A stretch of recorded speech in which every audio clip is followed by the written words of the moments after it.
It's interesting the PM has said, I mean, he literally said, strike all you want, there is no more money on the table. I think that's right. And I think, look, everybody knows the situation that we're in. You know, there are tough decisions to take when it comes to the economy and getting inflation down and making sure we can grow the economy. And so I think it's absolutely right that this deal, which came as a surprise to many, because there was conversations earlier on in the week as to whether the government would be able to afford any kind of pay rises for the public sector workers. So I think it's great that the unions have been able to get round the table when it comes to the education unions in particular. They've worked out the funding model that they need. They've worked out how much they need to invest in making sure that you can have teachers back in the schools and it meets their requirements. And they've come to a solution, and I think it should be unheralded because it's taken a lot of work to get to where we are. And hasn't the government been backed into a corner even with this? This is the Pay Review Commission, isn't it? And they've always said, well, we'll just go with what the Pay Review Commission comes out with. This is what they've come out with, and they've thought, actually, it's a bit expensive.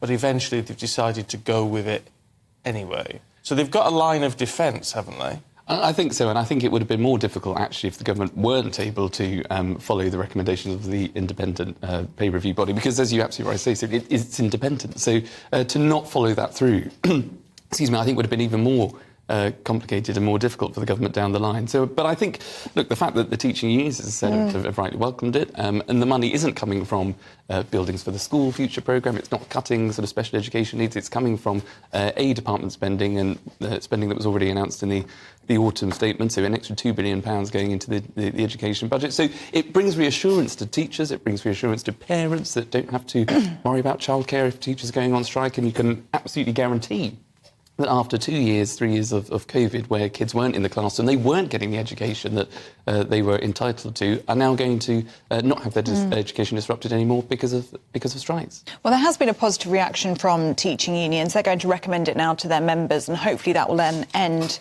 the industrial action that we've seen in our schools. But what do you think will happen now with junior doctors? Because they're out on strike at the moment, aren't they? It's the longest walkout of its kind in NHS history. That 6% is still a long way from the 35% that they were asking for. What do you think is going to happen next in that dispute?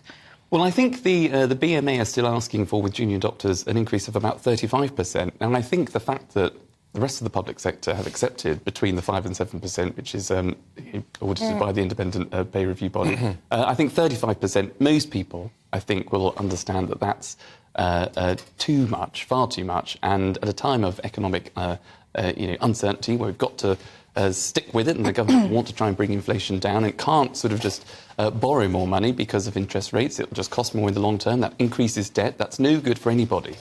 So I think the BMA really do have questions to answer and need to sort of look at the rest of the public sector and try and find a solution that doesn't require 35% pay increases. But because nurses have called off their strikes, they balloted. They couldn't actually reach about it, but they called off their strikes.